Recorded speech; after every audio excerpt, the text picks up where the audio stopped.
Hello, welcome to this month's Fit for Colorado Talk to the Doc chat. I'm CBS4 anchor and health reporter Kathy Walsh. For the next half hour, we'll be chatting about fitness and health issues here on CBS4Denver.com. Throughout this chat, we encourage you to ask questions by simply typing them in the chat window at right, and we will do our best to answer those questions. In today's chat, we're going to discuss heart health. This month is American Heart Month. Each year in the United States, over 1 million people have a heart attack. About half of them die. In fact, coronary heart disease is the #1 cause of death in this country. Joining me today is Dr. Jerry Greenberg, cardiologist with the Medical Center of Aurora, and Dr. Jim Hill, co-founder of America on the Move and director of the Center for Human Nutrition, UC Denver. Okay, Dr. Greenberg, let's talk about the most common types of heart disease. We've got a list here. Tell me if we're right on these, and you can explain what each of them are.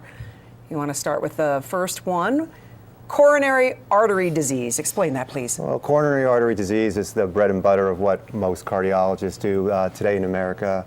Cardiovascular disease in America is the leading cause of death.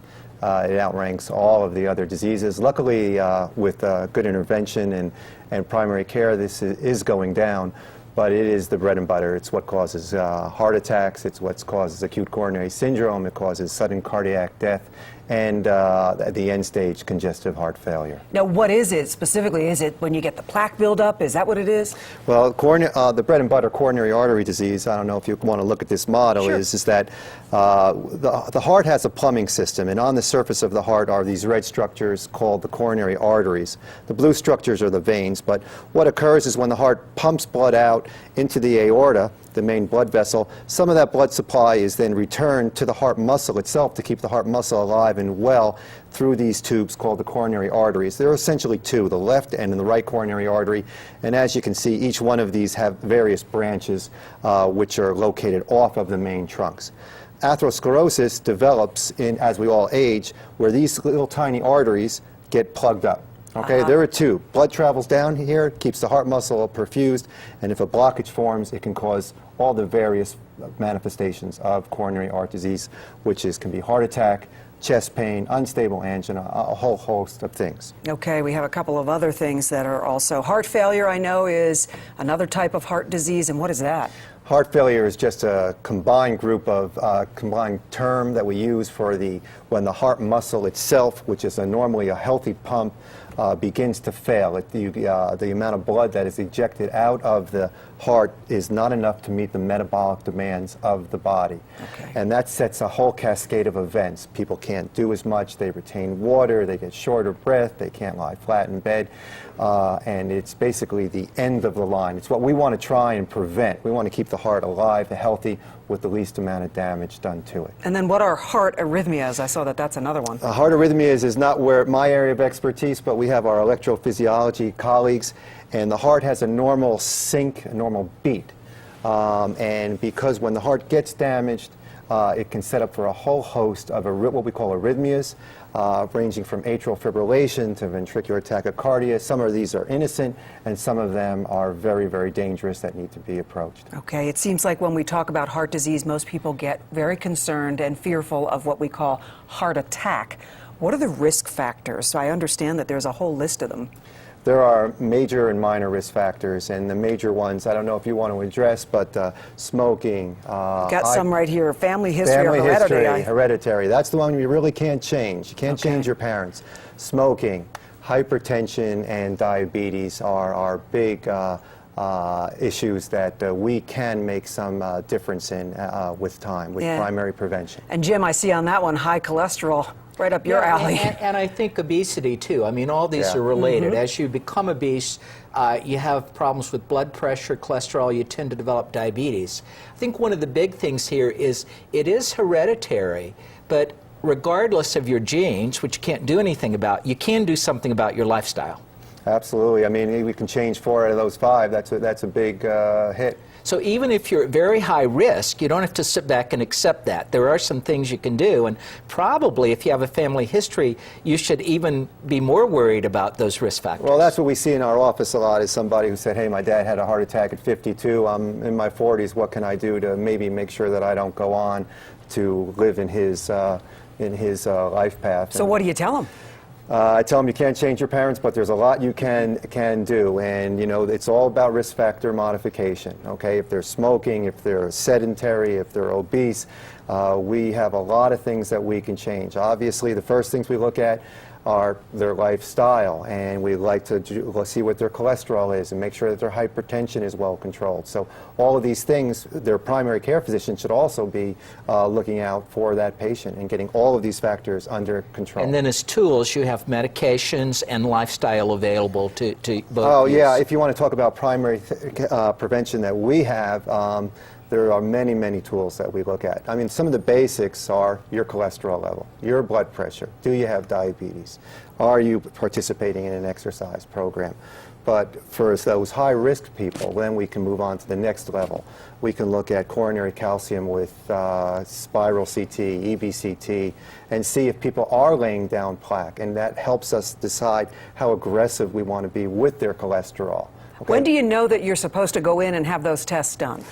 I mean, if you feel fine, you say, why should I have that done? That's the problem with coronary disease. It's silent. It keeps on rolling, and the human body is an amazing machine, and you might not notice you have a problem until you have a 90% buildup of plaque. Then again, you might never receive a warning. Sometimes the problem with coronary disease is the first presentation can be with sudden cardiac death. The first presentation can be with a myocardial infarction, and there are no warnings. So what we're trying to do is get people to modify themselves so they don't go on to these events. But again, if, say, and I'll give you my example. My family has a huge history of heart issues.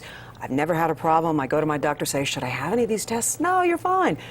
Yet I wonder, you know, I'm certainly getting up there. I know I look very young, but I'm certainly getting up there, so I get concerned about that. Well, we as cardiologists believe everybody's got coronary disease, so if you come into my office, you're going to be treated. I'm going to give you the best workup that we can go and say, I think you're in a low risk, you know, you're in a moderate risk, or you're a high risk patient. And then depending upon that, we'll decide how aggressive to be with your cholesterol. Do you think we need to put you on some aspirin for primary prevention? And there we have a whole bunch of tools to risk stratify people. Well, then people worry probably about paying for those, though? I mean, that's not something that insurance usually picks up, is it? Medicine is not cheap these days. Yeah. Everything we do costs and is fairly expensive. I think it's very interesting what you said, Jerry, about everybody has heart disease. It's sort of a consequence of living, and particularly in our environment, that it's a matter of slowing the progression more than anything else. Yeah, I think that's true. And then, of course, the problem is, you know, how do you deal with that 34-year-old person who comes in with their heart attack? I mean, that just doesn't fit the model. So it's so variable, and it's so it just doesn't always fit the same role. You know, we're very concerned as we have an obesity epidemic in kids. We're now seeing kids develop diabetes, and a lot of cardiologists tell me that if you've got diabetes, you need to be very concerned about heart disease. Are you concerned about what's happening with kids? I'm concerned with the kids, and I'm concerned with the adults, the metabolic. You can address the metabolic syndrome. I mean, just walk around, you just see who comes into your office. It's a real problem. Obesity in America is just, and the lack of exercise is just catching on. You're seeing the consequences of that in your office. We see the consequences. It's very rare that someone walks into our office, like you just say, and say, oh, I want to know if I have a risk for coronary disease. Most of those folks go to their primary care physician, and that's the first step.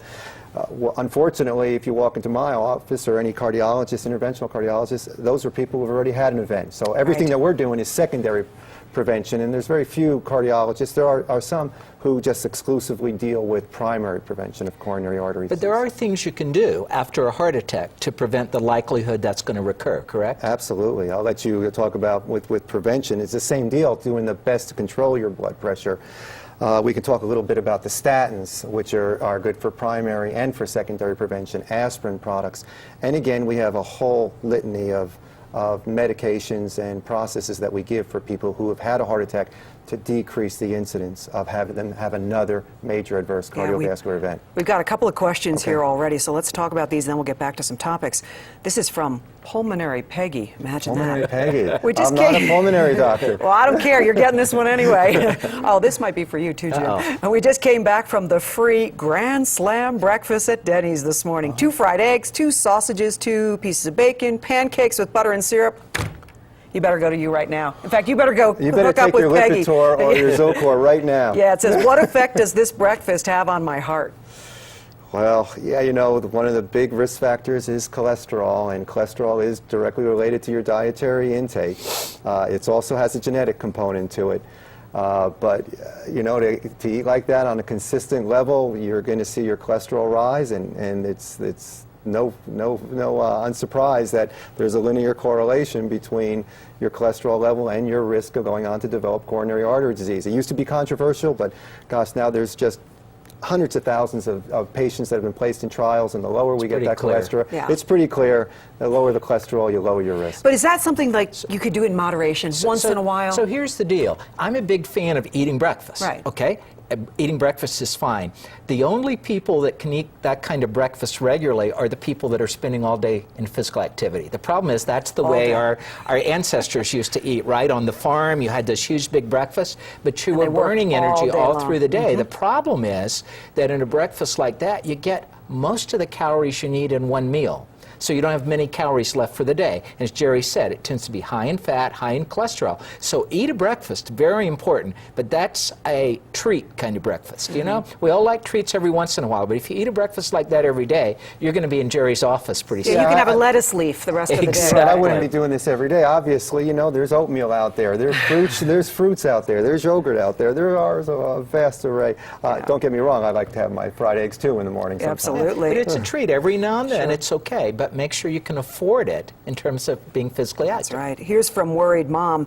Same idea. My child is a little bit overweight. Should I worry about him getting heart disease? If so, what can I do on the prevention side to avoid heart disease for my son? Great to be asking that now when they're young. It is, and what we know is as kids' weight goes up, they have the same problems adult does. They tend to have blood pressure goes up, cholesterol goes up, their risk of diabetes goes up. So it sounds like this is not a situation where you should panic, but what you really need to do is instill the kind of behaviors that help them maintain a healthy weight. What we know is your weight in childhood tracks into adulthood. Most overweight kids don't grow out of it. They become overweight adults. So it's time to be concerned, not panicking, not going on restrictive diets, but learning the right kind of behaviors, eating healthy breakfast, physical activity. And you can change those behaviors. You absolutely can. And the beauty of kids is they can grow into a healthier weight. So you actually have a better chance of changing things. You know, just an anecdote. I mean, I have 5 kids in my household, and there's a lot of time spent